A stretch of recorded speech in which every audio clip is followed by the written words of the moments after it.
medical mystery. 6 emergency room workers taken ill, sickened by the fumes from a dying woman. And no one can explain it. This doctor was a victim, and our doctor, Timothy Johnson, asks her what it was like. The strangest case of all. Plus, we brought you her story first. From the outrageous headlines to the stunning verdict. Now, Lorena Bobbitt is free, and she has a message for women. I'm not telling people to do this, and please don't do this. And a lesson for men. Maybe men think a little different now. Tom Jarriel's exclusive interview with Lorena Bobbitt. Starting over.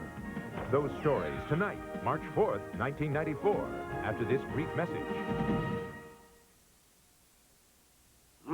Bernie, my beak's all stuffed up. I feel nice and clear. All stuffed up. Milk, try nice and clear. New sugar-free Nice and Clear cools your throat and has 40% more icy medicine to make your nose feel clear. Ah, now I feel nice and clear like you. They say we look alike, too. In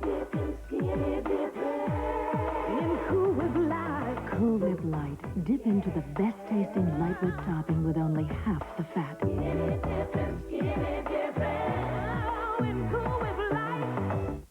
Another company may be promising your business big savings compared to AT&T, but they're comparing apples to oranges.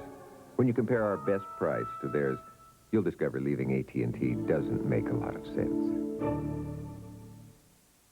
If another company is promising your business big savings compared to AT&T, compare our best price to theirs, you may discover those big savings are just an illusion.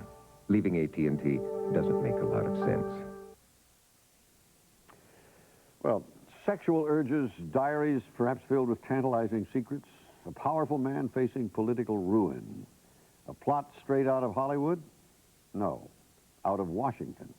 It's the biggest sexual misconduct case since the Clarence Thomas hearings riveted the country. It involves a distinguished senator with 25 years in the Congress, Oregon Senator Robert Packwood. Tonight, for the first time, he speaks in depth to Barbara about the allegations that surfaced more than a year ago. Well, more than 24 women have accused Senator Packwood of inappropriate sexual behavior during his entire career. Not sexual harassment, which is a crime, but sexual misconduct. There's a difference. The Senate Ethics Committee will be holding hearings into the charges, but back home, many voters are already calling for Senator Packwood's resignation. And as you will see, he's engaged in the toughest fight of his political career. This January, Senator Bob Packwood returned to his home state of Oregon. You're politically impotent, Bob! And he was greeted by many with sentiments normally reserved for social outcasts. We want you out of the state now! Rotten hell! Others have shown their support. You are convicting somebody before they're found guilty. None of this has anything to do with Packwood's record on legislation or his effectiveness as a senator. It has everything to do with sex. You're dividing the community, Bob! 29 women have accused Packwood of sexual misconduct. Most of the complaints allege he abruptly kissed unsuspecting women and fondled them inappropriately. Others accuse him of telling dirty jokes or dancing too close. The allegations reach back a quarter of a century. Most of them were from over 10 years ago. I walked out to my car. The senator turned and pulled me toward him and sensuously kissed me. It was inappropriate. The senator in his offices did grab me at the shoulders and kiss me forcefully in a way that I didn't expect, didn't anticipate, didn't want to have happen, and that I did have to resist. He read to me sexually explicit jokes out of a 3-ring binder. In addition, Packwood and his staff are under investigation for attempting to intimidate and discredit his alleged victims by giving derogatory information about them to a newspaper. The Justice Department has reportedly ordered a grand jury investigation to look into possible criminal conduct by Packwood in allegedly using his influence with lobbyists to find a job for his then estranged wife, and altering portions of his diaries which have become evidence in the investigation. Packwood is at the center of the biggest sex scandal since the Clarence Thomas and Anita Hill hearings. And because of this, the majority of the people who voted him in now want him out. Bob, we'd like you to resign. The Oregonians for Ethical Representation is a group formed specifically to hold Packwood accountable for his actions. Diane Lynn is a founding member. We've felt all along that this is a classic case of an abuse of power. Becoming a U.S. Senator, using the power and influence that the voters of Oregon gave him to take advantage of people. Packwood, a Republican, was re-elected for his 5th term to the Senate just before the scandal broke. I'm Bob Packwood. I'm running for the United States Senate. He began his political life over 30 years ago in Oregon. Robert Packwood! After a successful career in state politics, Packwood came to Washington in 1969 as the youngest member of the U.S. Senate. He quickly built a solid reputation as a brilliant and effective senator. Let me stop you there if I can, because I'm going to support all of those programs and have and will continue to, and I want Among his long list of accomplishments, he was the chief architect of the 1986 tax reform bill. It is making the code infinitely simpler when people... And he is known as a champion of women's causes. A state may not restrict the right of a woman to choose to terminate a pregnancy... Even fighting his own Republican Party stand against abortion, arguing for a woman's right to choose. He's known for promoting the women in his office to positions of importance and power and paying them well. In spite of all of this, Packwood, besieged by the press and his constituents, is fighting for his political life. Other questions? Well, see you later, folks. Now 61, Packwood divorced 3 years ago. He lives in this 3.5-room apartment in Washington, D.C. Cozy but small. He says he has only a modest savings account and must raise money from friends for his legal defense. He claims it has cost him over $800,000 so far. Senator, I think that there are people who really are not too clear on what it is that you've done. Have you ever hired a woman because she allowed you to make a sexual advance? That argument has never been raised. Did you ever fire a woman because she resisted your advances? Absolutely not. Did you ever promote a woman because she accepted your advances? Not under any circumstances, and I'll say again, no one in any of the news stories or any of the complaints, that has never even been alleged or made reference to. Senator, let's go back a little bit. What kind of a kid were you? I mean, were you shy? Did you have girlfriends when you were going, in your teenage years? What were you like? I wore thick glasses, but I was raised in a normal home. My mother was a housewife. My dad was a lawyer for a trade association. As I grew up, it seemed to me a normal boyhood, except I didn't have any girlfriends. Why not? Well, I was always afraid of being rejected. I was kind of shy about girls. But from time to time, I'd ask girls out, and they'd turn me down. And so finally, you got to the place where you didn't want to be rejected. And so you just didn't ask. Well, you wear contact lenses now. Mm-hmm. So do I, by the way. You're an attractive man. Were you, in those days, what we would call today a nerd? Well, I don't know. You hate to think of yourself as that. I'd say I had no romantic relations with women. I had some women who were good friends that were in public speaking with me and in debate. And I had lots of male friends. Well, let me tell you why I'm asking this. Is it that behavior that you grew up with in your adolescence continued when you're an adult? Is that where the problems may have begun? Well, I don't think so. And again, you go back and the problems that you refer to in these allegations are, again, a matter of perception. Maybe this would be the best example. Two cars collide in an intersection, and the two drivers get out, and one of them says, "You ran the red light." And the other one says, "No, you ran the red light." Well, you've had the incident, and two people perceive it differently. Forgive me, Senator. If this car crashes and two people see it differently, that's okay. But when you have 29 car crashes, there's something wrong with the way you're driving. Just over a year ago, when the allegations of sexual misconduct began in the Washington Post, you denied them. Why did you do that? Because as the incidents were related to me when the Post interviewed me 5 days before the election, they did not bear any resemblance to anything that I remembered. Part of the anger in Oregon is that you didn't talk about these sexual allegations or in any way apologize for them until after the election. So the feeling is you deliberately kept it secret to deceive your voters. Well, first, remember, when you say deliberately kept it secret, the Washington Post interviewed me 5 days before the election. And for the first time in the 7 instances they mentioned, they presented, in some cases, names that I did not know. So it wasn't a question of keeping it secret. I didn't know exactly what it was they were going to charge. One of the allegations by the Ethics Committee is that you attempted to discredit some of your accusers, that you sent information on them that was derogatory to the Washington Post. Did you do that? Well, not in the sense of intimidation. The Washington Post had all of their names. The information that we sent simply went to the Post, and we meant it for the Post's private use, to judge whether or not the women were accurately telling the story, or whether they were credible witnesses. The story is told, you're accused and you're guilty. Now, I haven't found any of the press, or very few, that have actually gone and talked to some of the co-workers of the women and said, tell me what happened, what do you know about this? They just take the accusation and print it. And so we tried to talk to the women and their co-workers. We could not interview all 29. Many were anonymous, and most of the accusations were similar. So we focused on the first and last significant charges. The first accusation came from Julie Williamson, who worked for the senator for about a year, 25 years ago, in 1969. She spoke with Good Morning America just after the scandal broke.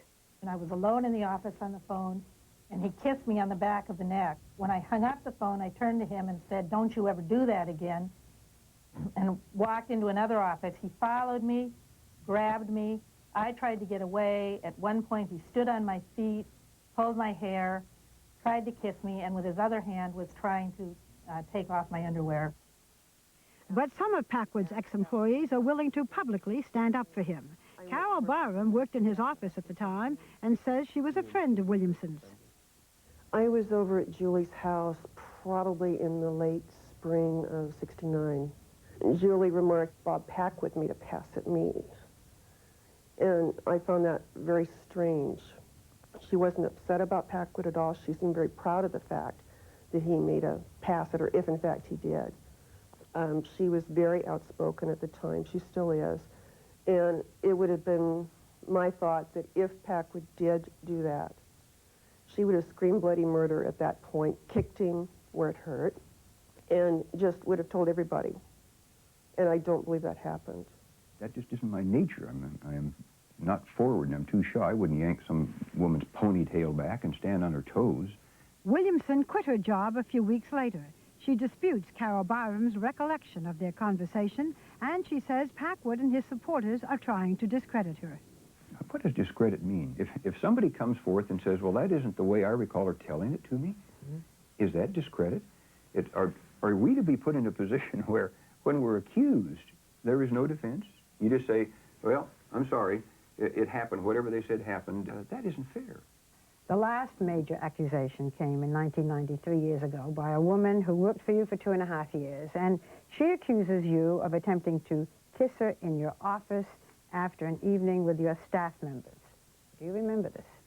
This was one, it took me a long time to put together the evening. 8 or 10 of the staff had been out at a place called the Irish Times, and others have indicated that all of us may have had a fair amount to drink, and this woman and I came back to the office. I don't remember kissing her per se. The woman, whose name was not revealed, refused to comment to us on the incident. But co-worker Karen Belding, who works in Packwood's Portland office, says they spoke on the phone the next day. She told me it was in a sort of a boasting way. She was clearly surprised that it had happened, but she was not traumatized in any way by it. And I would say that a period of some weeks went by before it was ever mentioned again. So it was not something that she seemed to be bruised or devastated by in any way, shape, or form. She'd come frequently at 5 or 5:30 and hang around outside of my office and have a glass of wine with me. And a year after this incident, she kissed me very warmly, sent me warm letters over the course of her career, stayed a year and a half afterwards. Of the 29 women, the 29 accusations, how many of these women do you actually know? And how many of these incidents, if any, do you remember? Of the 29, 6 or 7, Barbara, I can't remember right now, are anonymous. So cut that down to about 22. Of the remainder, I took all the employees we'd ever had in the years I've been here. It comes to 800 or 900 employees. And I tried to look back and think, how many can I remember? I could remember about a quarter to a third. In many of these instances, I simply cannot remember, in some cases, the person, but in many cases, the incident. Well, what I'm getting at, of the 29 allegations, do you remember like 6 of the women, 5 of the women? It's just very hard to remember. When we get to a hearing, okay, and we have a chance to hear them under oath tell their stories, and we will have a chance to present some witnesses that say, that isn't, gee, that just isn't the way she told it to me then. Nevertheless, in December, a year ago, just after the election, Packwood publicly apologized in a press conference. What I did was not just stupid or boorish. My actions were just plain wrong, and there is no other better word for it. So it was a general apology. I was apologizing for any misconduct that I might have done, whether I could remember it or not. Do you feel the same way today, or are you fighting back today? Well, in this sense, I wonder how many people, if you went back on them 10, 15, 20, 25 years, are men, and put out a hotline, as some of the women did. They put out a hotline. They said, anybody who has any complaints over the last 25 years will call up. Well, I don't know, could you stand that test? Could any member of the Congress or any man say, you got any complaints over 25 years? Call up. Mm-hmm. And it seems to me unfair, I guess, to go back in somebody's life a quarter of a century, and you're supposed to be able to instantaneously remember it all. If somebody sued me in court, there would be no cases, because the statute of limitations would have run on all of them. Senator, the New York Times did an article on you last year, and they raised some questions that I'd like to hear your answers. One was, is kissing a woman goodbye when a handshake would be expected a form of sexual misconduct? What do you think? Over the years, I've hugged and kissed and been hugged and kissed by hundreds of women. Without sexual overtones to it. I don't do it anymore, but over the years it has happened hundreds of times, and nothing was meant by it. Is telling a dirty joke sexual misconduct? Well, I guess it may be. And is it only misconduct if it's men and women telling it together, or can men tell it to men, or women can tell it to women, but men and women cannot tell it to each other? I would hate to think there's lots of humor in this country, but I guess some people would perceive some jokes as off-color and others wouldn't, and you're just safer to stay on the side of don't run any risks at all. Do you think making a boorish pass is sexual misconduct? I assume it would depend on the intent. If you try to kiss a woman in the hopes or the thought that she might want to be kissed and she doesn't, is that sexual misconduct? Or is it just misperceived? You perceived one thing and she perceived another. When you had your press conference last year, you said that if it was necessary for you to have professional counseling, you would do that. Have you? Do you think it's necessary? I have had professional counseling both on alcohol and on this, and continuing the professional counseling on the sexual aspect. Can you be a little more? Well, it's a psychologist in Portland that I've been seeing off and on when I go there, and beyond that, I'll just leave it at that. And a major paper in your state said that you had a drinking problem. You now feel that you did, right? I was a binge drinker. I would go for days or weeks without drinking, and then I would sit down and I would drink a lot. Do you think the drinking had anything to do with this conduct? I'm inclined to think in retrospect it probably did, but I didn't realize it at the time. Would your drinking be why you can't remember some of the incidents? It could be. When was the last time you had a drink? It's been 15 months. Do you feel the need for one? No, it's been, you hate to say it's been a very sobering experience. Are you a member of AA? Just let me put it this way. I'm very familiar with their 12-step program and the traditions, and many recovering alcoholics who have been in AA or have been of immense help to me. Have you changed? again, without at the moment conceding any of the allegations, I must have. One of the reasons Packwood says he has changed is that he has surrounded himself with strong, capable women. Out of a staff of 46, 28 are female. Over the past 16 years, 4 of his chiefs of staff have been women. One of the most important to Packwood is his current chief of staff, Elaine Franklin. Ms. Franklin, how would you describe the atmosphere in the office now? And is it any different since these allegations? Yes, it is different. We are much more formal, much more stilted than we used to be. In the past, we used to sit down, totally gender neutral, banter, have a free flow of ideas between the staff. All that has stopped. We are much more formal now, and I think to the detriment of some very creative ideas. Is the senator different now with the staff? Yes, he is. In what ways? He does not go through the office bantering, exchanging ideas with the staff, especially the younger staff, nearly as much as he used to. Have you helped him deal with his problem with alcohol? Yes, I have. We do not have alcohol in the office anymore. Are all of the women in the staff as loyal as you? Yes, they are. This is a very, very loyal staff with women who have worked with the senator for years and years. Senator Packwood has had his problems with women, but that is not all. He is facing additional investigation of possible wrongdoing from the Senate Ethics Committee and the Department of Justice. And when we come back, Senator Packwood's diaries, the words he thought would help to vindicate him may ultimately be used against him in Senate Ethics Committee hearings. What could the diaries reveal about Senator Packwood and about his colleagues? Stay with us.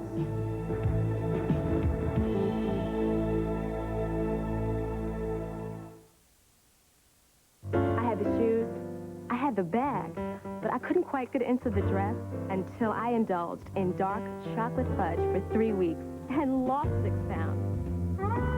With Nestle's Sweet Success, the weight loss plan for chocolate lovers.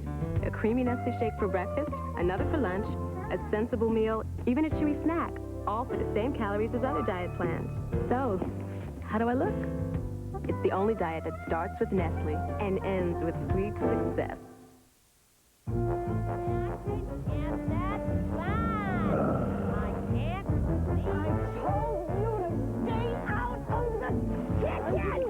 Isn't it strange that people spend 5 days a week trapped inside an office, only to spend their weekends trapped inside a fence?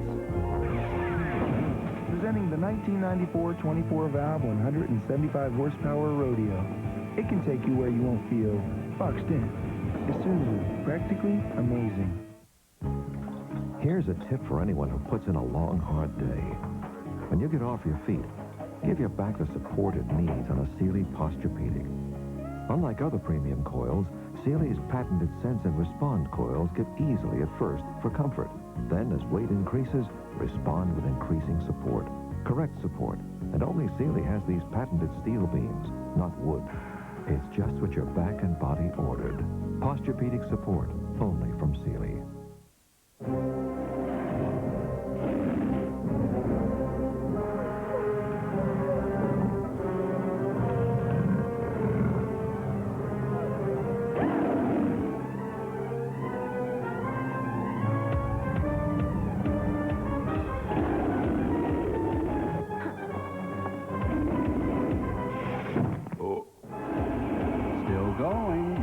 Outlasts the Energizer battery. It keeps going and going. My name is Bond. Saturday, James Bond. Kim Basinger is taking Sean Connery on the ride of his life. Never again. Never say never again. Never? Saturday, parental discretion advised. Alone in a wagon train with 4 children. Across 2,000 miles of untamed frontier. Mountain's done him in. Heading straight for the worst winter in history. Keep moving! We have to beat the snow! And they're running out of food. I'm hungry. Now, she'll do anything to keep her family alive. Our last meal is gone. Meredith Baxter. Look at me! I will not let you leave us, do you hear me? The incredible story of the Donner Party. One More Mountain, a world television premieres Sunday.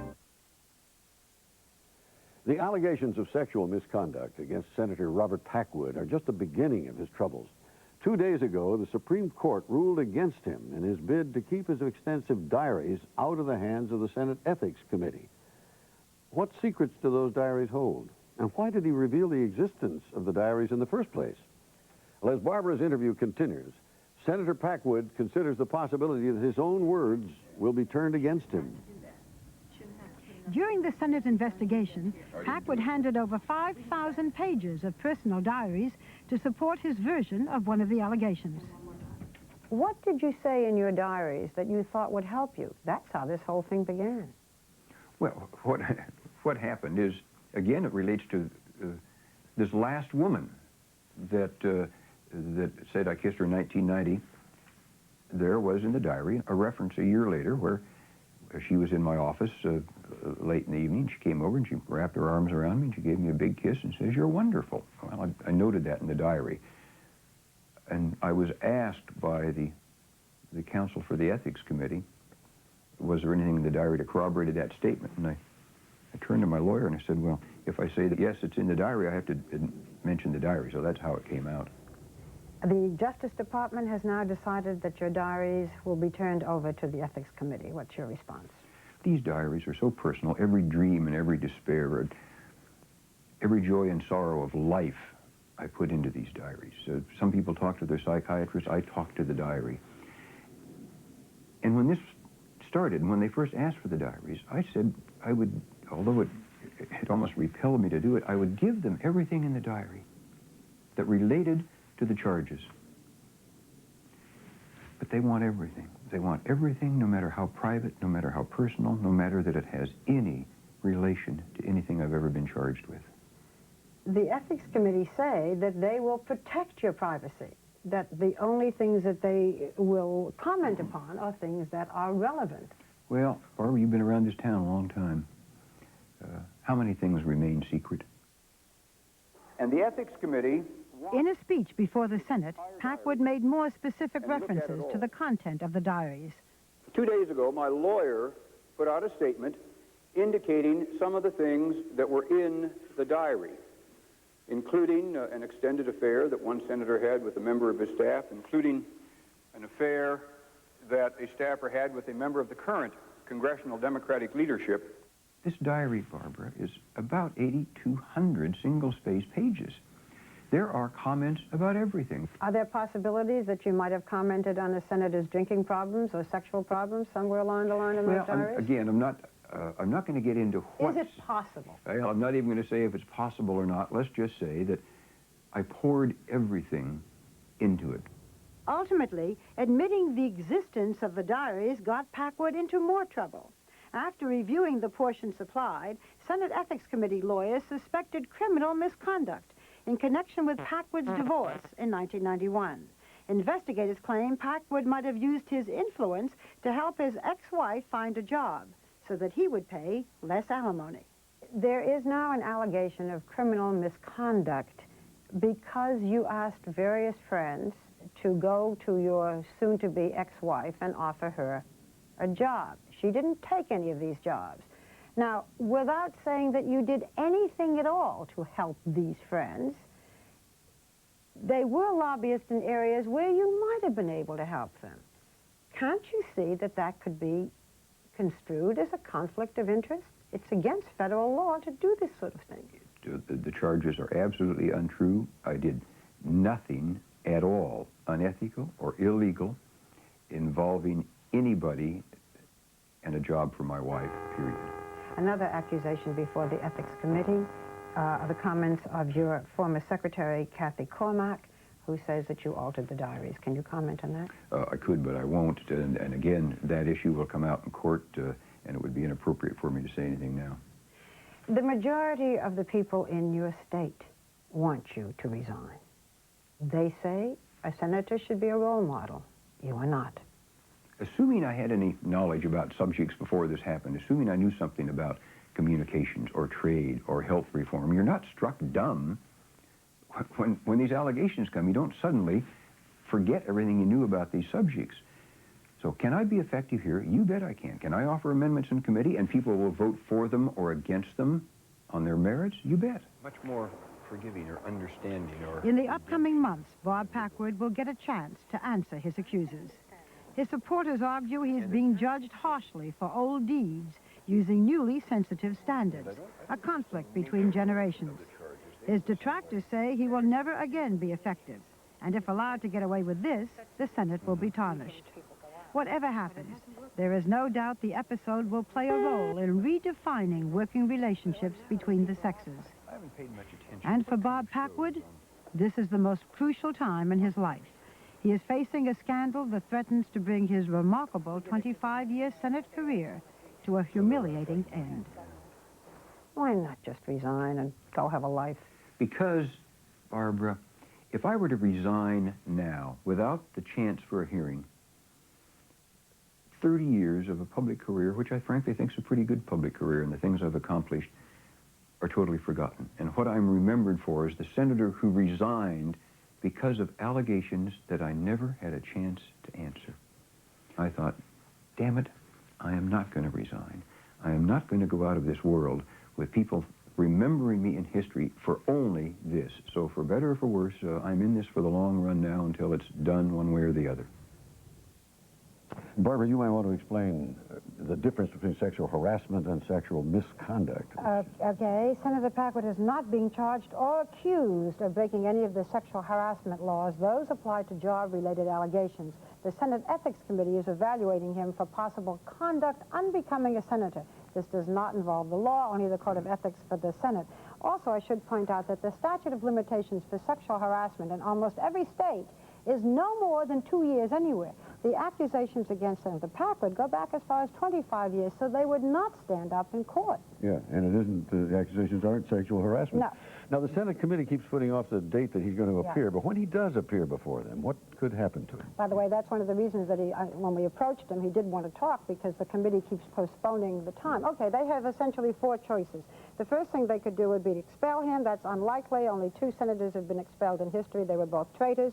They could censure him, which would cause a loss in his seniority, and that would be a serious blow to him because he's got very high seniority. They could reprimand him, or they could just clear him of the charges. Well, we'll be following it.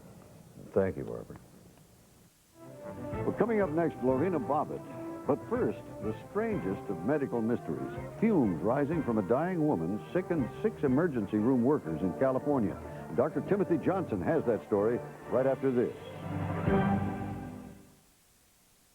Now, over time, a car can be reborn. Reborn with a breakthrough in technology from Texaco, an advanced system of engine cleaning that now cleans combustion chambers and unlocks a car's potential in every octane grade for the highest performance, lower emissions, and improved mileage. Introducing the gasoline that's changing what gasoline can do. New Clean System 3 from Texaco. Give us 60 days and watch what can happen.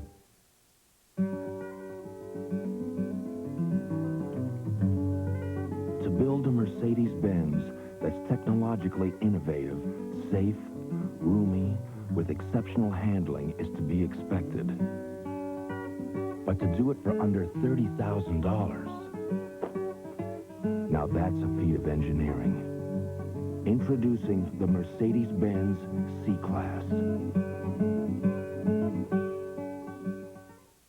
A former First Lady. She wants to see you. What do we look like, waiters? The best Secret Service agent. You'll be kind enough to get my balls. I can't do 3 more years in this. An impossible relationship. If you had to choose between opera and Mr. Ed. I choose Mr. Ed. Neither would have it any other way. Please hold for the president. One day she says she can't live without you. Next day she's in tears. Shirley MacLaine, Nicolas Cage. Maybe you two have some sicko thing going on. No, sir. No. Guarding Tess. Rated PG-13. Starts Friday, March 11th.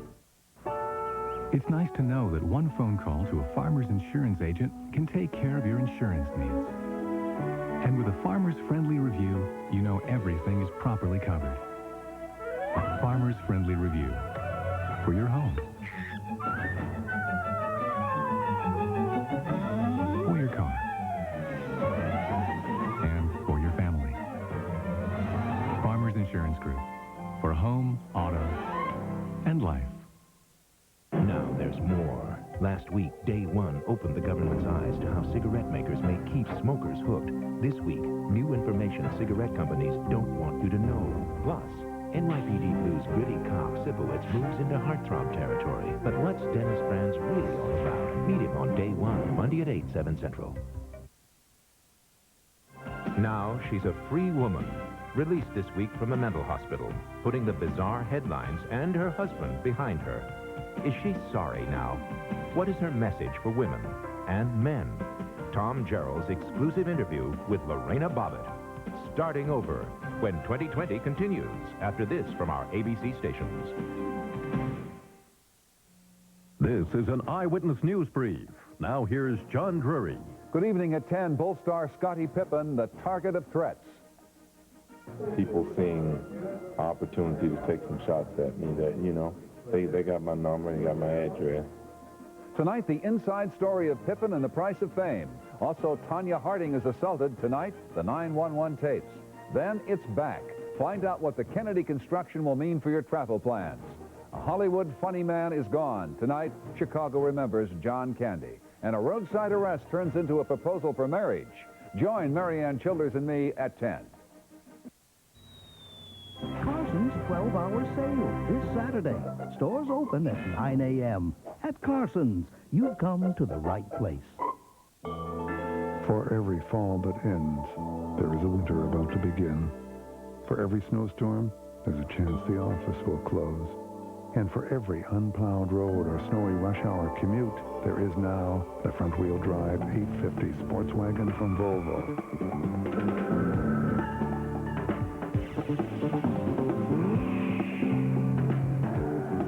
Why should kids be the only ones to have fun in the snow?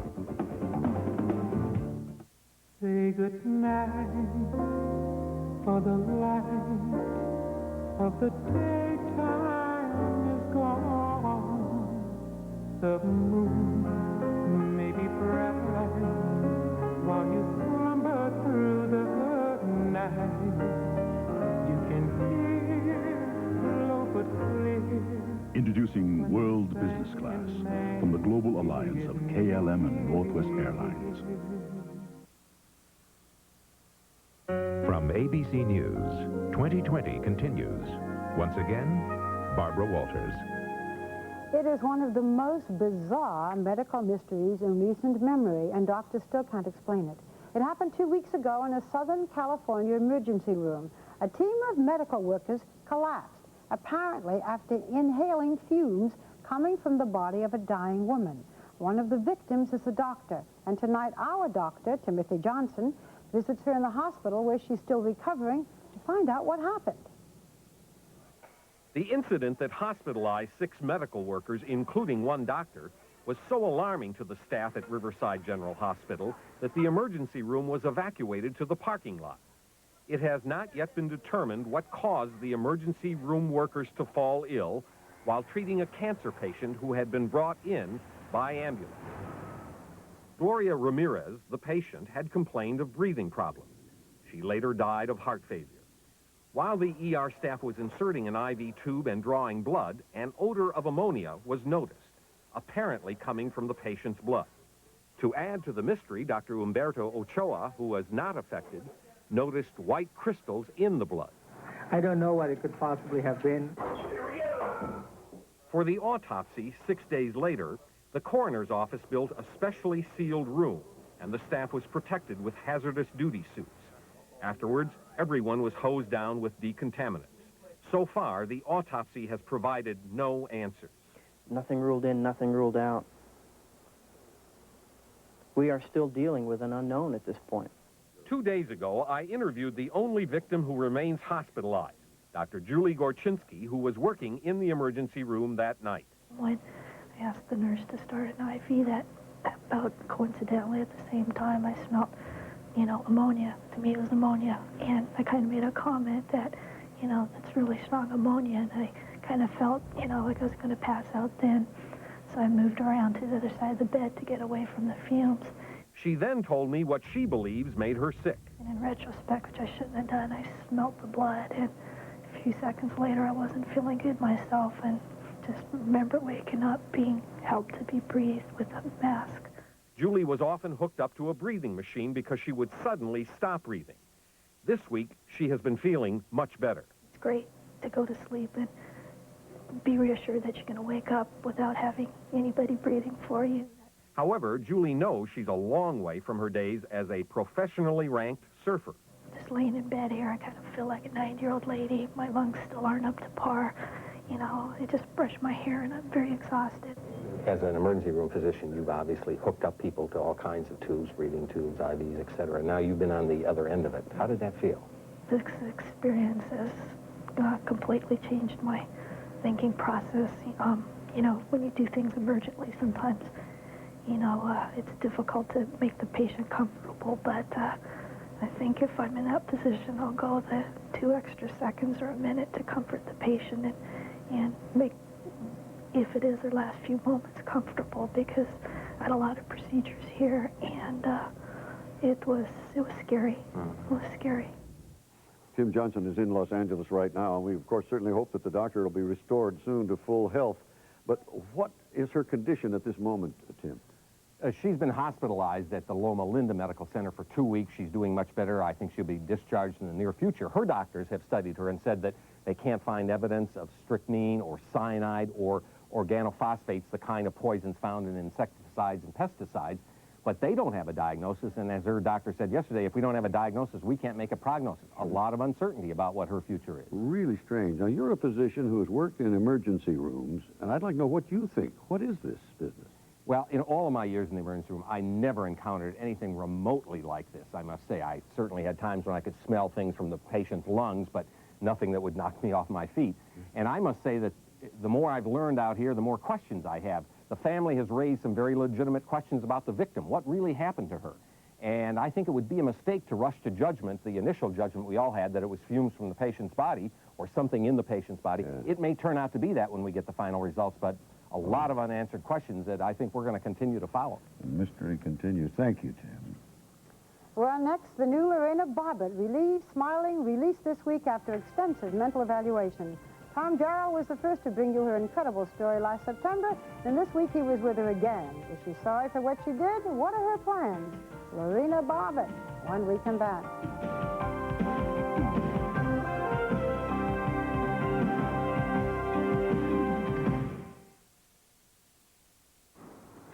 One, it's my job to set the tone for this company. 2, to me that means being direct, being truthful. We call that straight talk. 3, straight talk means being on the phone when there's news, good or bad. 4, I'm straight with people and I expect the same, from our brokers to my kids. 5, time is money. Thank you for your time. They did it again. Color Tile beat our prices again. This time they're giving 40, 50, 60% price cuts. How do they do it? We're doing it big at Color Tile's biggest sale of the year. Stainmaster Plus, $9.99 installed. Every Tungolium sheet vinyl on sale. Ceramic tile up to 60% off. Wood parquet, 32 cents. Wall covering, $2.99. Mini blinds, buy one, get 4 free. Color Tile's biggest sale of the year. 40, 50, 60% price cuts. Sale ends Monday. Color Tile beat our prices again. I pretend that I work out all the time and eat all the right things, but I don't. But one thing I really do is I use Equal instead of sugar. Equal, with the great taste of NutraSweet.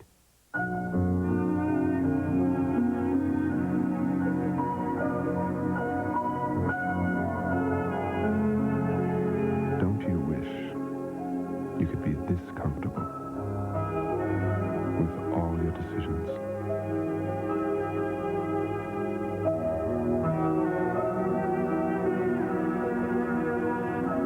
Acura. Some things are worth the price. Have you smelled Clorox bleach lately? Smells like a lemon fresh from the tree. Fresh, fresh lemon fresh. Smells like a clean, fresh lemon breeze. Fresh, fresh lemon fresh. Lemon fresh Clorox bleach.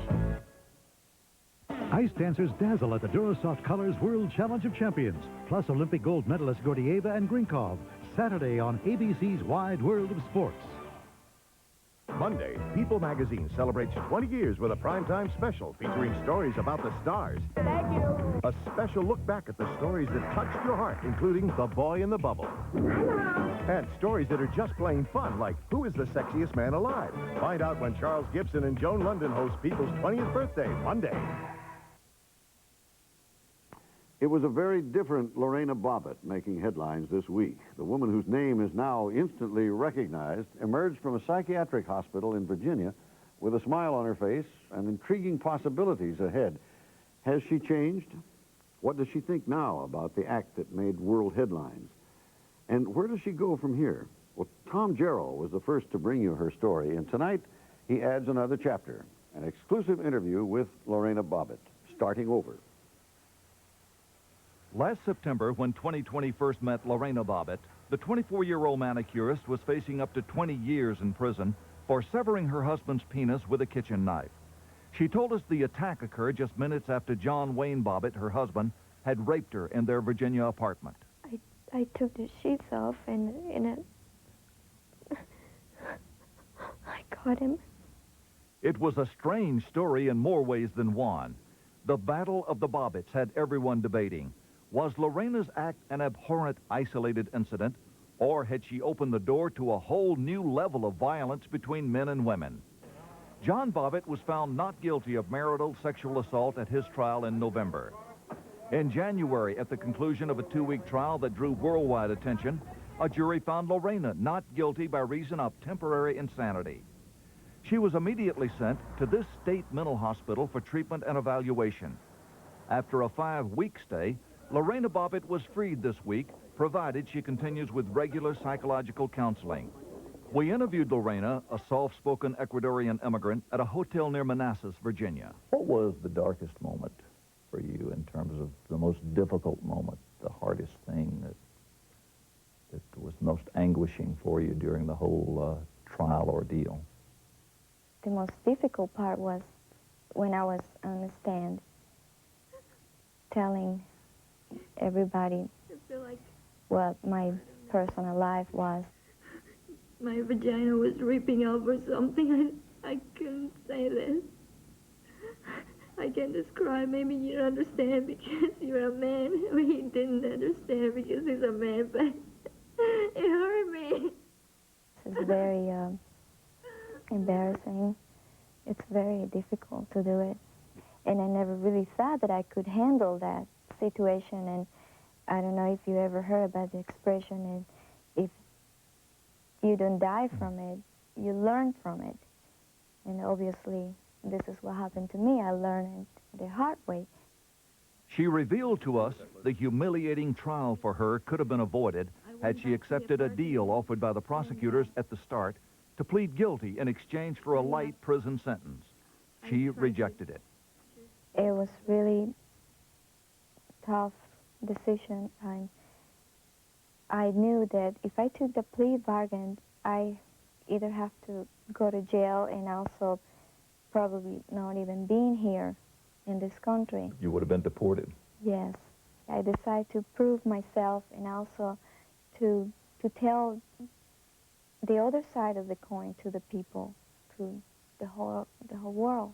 Are you at all concerned that your example might be a bad example, that some woman may take violent actions on her own because she looks at you as a role model and says, Lorena did it, so I can do it?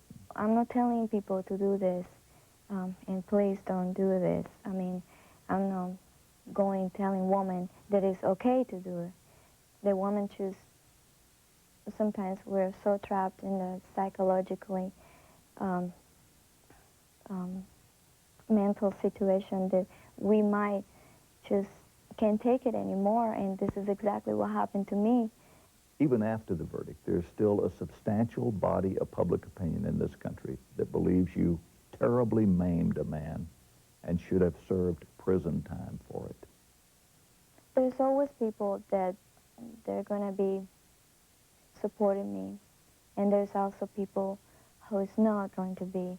I understand that. I'm glad that this is a free country and we could think that way. Do you regret what you did to him? Yes, I never meant to hurt anybody.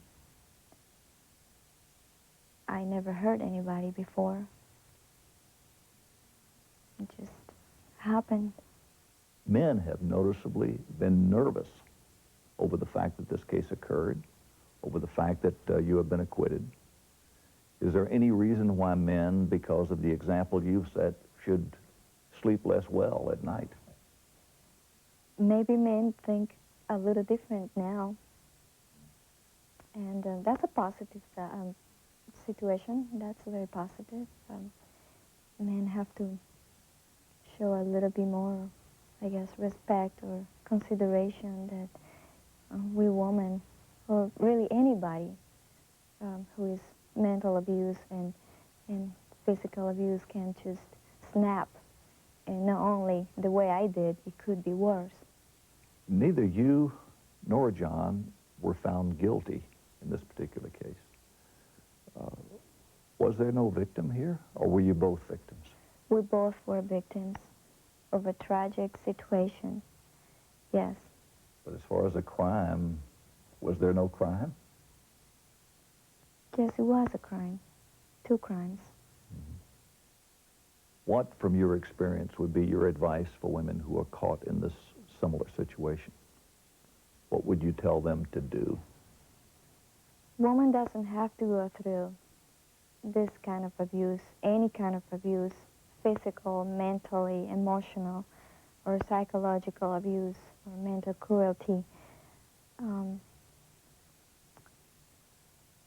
I hope that the woman really believe in themselves and said, I don't have to go through this anymore. Lorena is working with a Hollywood agent to film the story of her life. She wants to make some money, pay legal bills, and then get on with her personal life. Would you like to date? Would you like to find the right guy? Would you like Yes. to marry again? Oh, yes, definitely. Someday, I'm sure I have this positive feeling. Someday I'll be married and have children, yes. John Bobbitt, at one point, was your dream man. How can you make sure that you won't wind up in that type of relationship again when you run across your next dream man? Oh, I make sure that that's not going to happen again. As soon as I find some little bit of something is wrong or something is not quite right, I will trust my judgment. And I said, no, I have to get away from this person. This is not right. So you're going to be a lot more cautious with your next mate than you were with your first one. Yeah, I will. Yes, I will, definitely will. Wow. One wonders. Yeah, I know. You know, Tom, is it likely that she'll ever go back to a normal life? Hugh, I don't think so. She is now recognized instantly, and she gets mixed reactions wherever she travels publicly. She went skiing, and people came up to her and warmly embraced her and cried and see her as someone who really carried the torch for a big cause. On the other hand, at the hotel where we did the interview, there were men who had been drinking. They were making loud cat calls and obscene cracks that you could hear through the lobby of the hotel. Nastiness is still there. She's going to find that wherever she goes. What I started to say when we began is this has touched such a chord, as we talked about earlier in your first interview, beyond the jokes, beyond what actually happened, the chord of anger in both men and women. Touches a very deep, dark, unexplained side of human nature.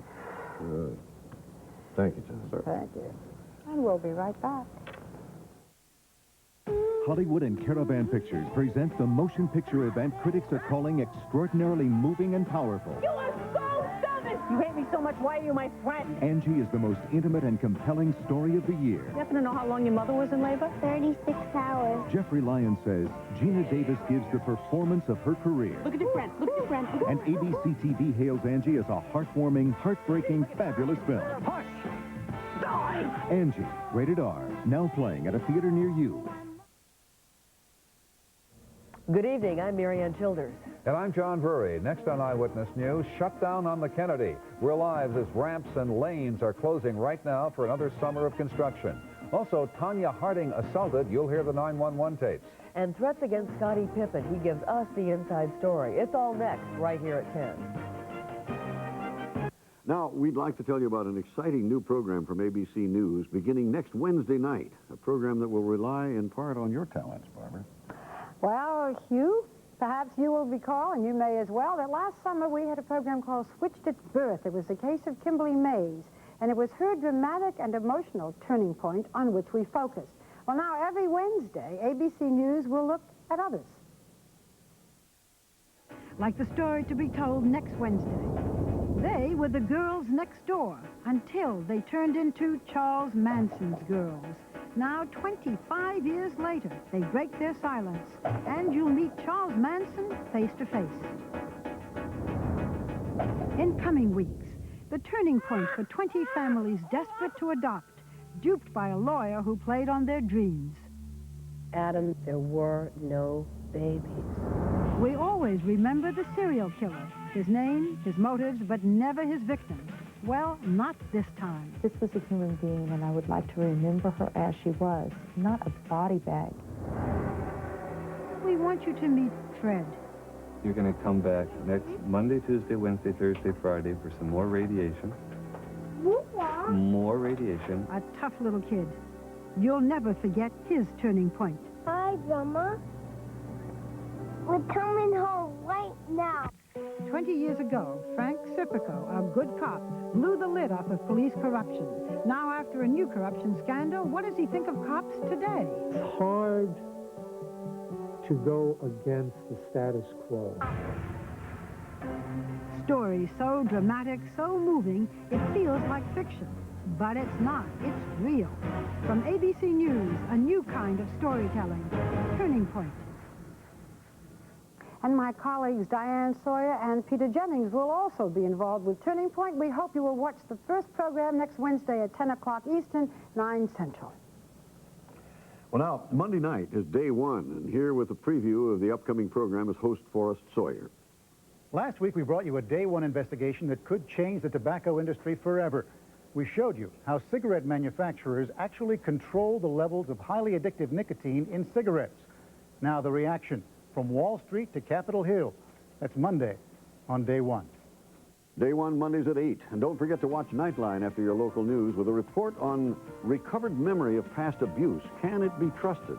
That's 2020 for tonight. Thank you for joining us. Remember, we're in touch, so you be in touch. I'm Barbara Walters. And I'm Hugh Downs. And for all of us here at 2020, have a good weekend. Good night. Just ahead, the FBI tonight serves subpoenas at the White House. We'll have the latest on a story still developing in Washington. Also, a teenager dying of cancer. His one wish to see his father, but the father's in jail. Tonight, the warden has made his decision. And Chicago remembers one of Hollywood's funniest actors, John Candy. Channel 7 News is next. Company.